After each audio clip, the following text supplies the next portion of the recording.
السلام علیکم ناظرین، اسلامک ڈسکوری اسٹوڈیو میں خوش آمدید۔ ناظرین، اگر آپ نے ہمارے چینل کو سبسکرائب نہیں کیا تو نیچے دیے گئے سبسکرائب کے بٹن پر کلک کریں اور بیل آئیکن کو پریس کر لیں تاکہ ہماری آنے والی ہر ویڈیو آپ تک پہنچتی رہے۔ ناظرین، حضرت ابراہیم علیہ السلام عراق کے شہر بابل میں پیدا ہوئے۔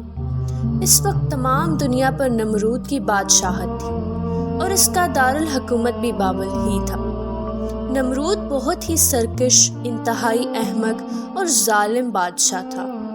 یہ ایسا بدبخت تھا کہ تھا تو بندہ مگر دعویٰ خدائی کا کرتا تھا اور لوگوں کو مجبور کر کے ان سے اپنی عبادت کروایا کرتا تھا۔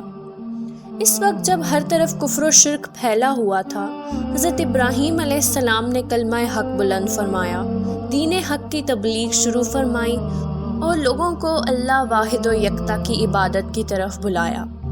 اسی سلسلے میں ایک بار حضرت ابراہیم علیہ السلام اور نمرود کے درمیان توحید کے موضوع پر مناظرہ ہوا۔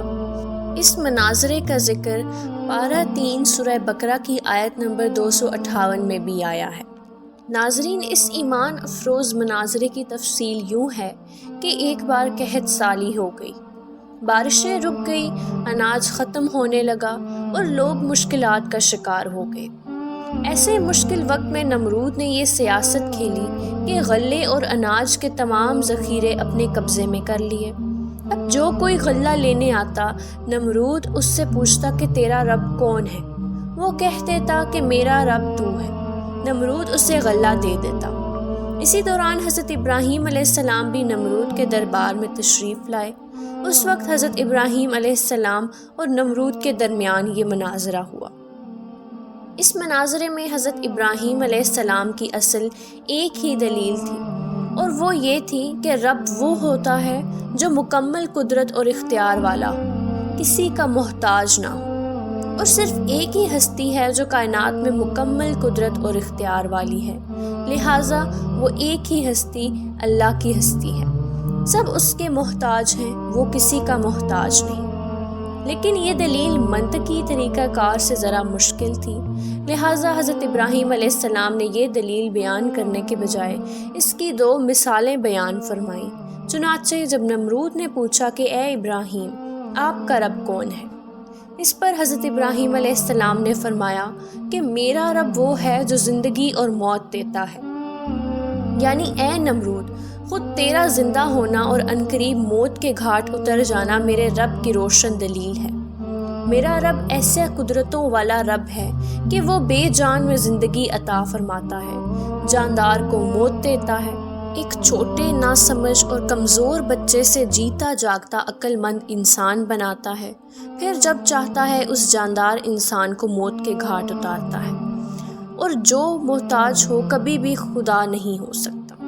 لہٰذا خدا صرف ایک ہی ہے اور وہی اصل قدرت اور طاقت والا ہے۔ ناظرین، حضرت ابراہیم علیہ السلام کی دلیل بالکل واضح، مکمل اور آسانی سے سمجھ آ جانے والی تھی، اور اس کا جواب دینا نمرود بدبخت کے بس کی بات نہیں تھی۔ البتہ نمرود ایک بادشاہ تھا، آس پاس سب اس کے وزیر مشیر تھے، اسے خدا ماننے والی عوام تھی۔ جب ان کے سامنے حضرت ابراہیم علیہ السلام کی دلیل کا جواب نہ دے سکا، اور یہ بات نمرود کے لیے سخت ذلت کا باعث بھی تھی، لہٰذا اس بیوقوف نے اپنی جھوٹی عزت بچانے کے لیے نہایت احمقانہ جواب دیا کہ میں بھی زندہ کر دیتا ہوں اور موت بھی دے سکتا ہوں، یعنی ابراہیم علیہ السلام، آپ کے کہنے کے مطابق اگر رب وہ ہوتا ہے جو زندگی اور موت دیتا ہے تو یہ کام میں بھی کر لیتا ہوں، لہٰذا آپ ہی کی دلیل کی روح سے میں رب ہوا۔ پھر نمرود نے اپنے اس دعوے کو ثابت کرنے کے لیے 2 قیدی بلائے، ان میں سے ایک کو قتل کر دیا اور دوسرے کو رہا کر دیا، اور کہا دیکھو، جسے میں نے چھوڑ دیا اسے میں نے زندگی دی، اور جسے قتل کیا اسے میں نے موت دی۔ ناظرین، کہاں ایک بے جان چیز میں جان ڈالنا اور کہاں زندہ شخص کو زندہ رہنے دینا، ان دونوں میں زمین آسمان کا فرق ہے۔ اگرچہ عقل مند اسے سمجھ سکتے تھے کہ حضرت ابراہیم علیہ السلام کی دی ہوئی دلیل پختہ اور واضح ہے، مگر وہاں موجود سب لوگ نمرود کے حمایتی تھے۔ وہ نمرود کی اس حماقت کو اس کی فتح سمجھنے لگے، لہٰذا حضرت ابراہیم علیہ السلام اپنی اسی دلیل کو ایک دوسرے انداز سے بیان کرنے لگے اور فرمایا کہ اللہ سورج کو مشرق سے لاتا ہے، بس اگر تو خود کو خدا مانتا ہے تو اسے مغرب سے نکال۔ یعنی اے نمرود، بے جان جسم میں جان پیدا کرنا تو تیرے بس کی بات نہیں ہے۔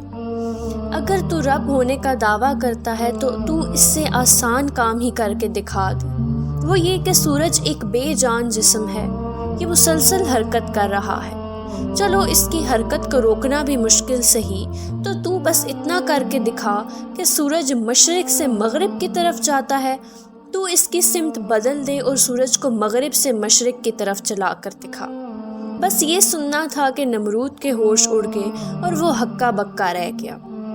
اس نادان اور بدبخت سے اور تو کچھ نہ بن سکا، ہٹ درمی کرتے ہوئے بولا، ابراہیم جاؤ، میرے پاس تمہارے لیے غلہ نہیں ہے، اس رب سے مانگو جس کی عبادت کرتے ہو۔ یہ سن کر حضرت ابراہیم علیہ السلام خالی ہاتھ واپس لوٹ گئے۔ راستے میں ایک ریت کے ٹھیلے کے قریب سے گزر ہوا، وہاں سے آپ علیہ السلام نے ایک تھیلے میں ریت بھر لی اور گھر پہنچے۔ ریت سے بھرا ہوا تھیلا رکھا اور خود آرام فرمانے لگے۔ جب آپ بیدار ہوئے تو آپ کی زوجہ محترمہ نے کھانا پیش کیا۔ حضرت ابراہیم علیہ السلام نے پوچھا کہ یہ اناج کہاں سے آیا؟ انہوں نے عرض کیا، وہی ہے جو آپ تھیلے میں لے کر آئے تھے۔ یہ سن کر حضرت ابراہیم علیہ السلام سمجھ گئے کہ اللہ پاک نے اپنے خزانہ قدرت میں سے ہمیں رزق عطا فرمایا ہے۔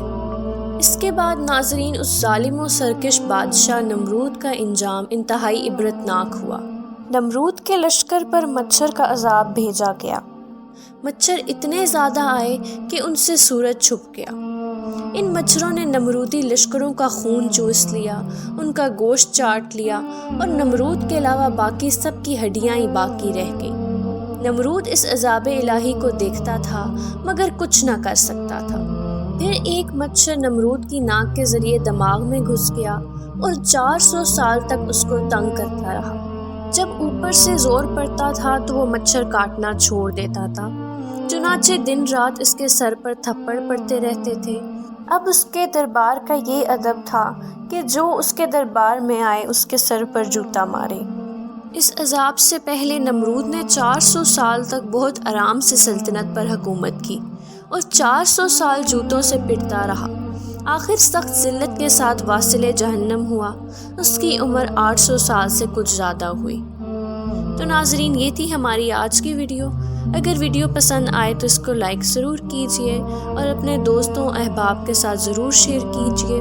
اگلی ویڈیو تک کے لیے اجازت دیجیے۔ اللہ حافظ۔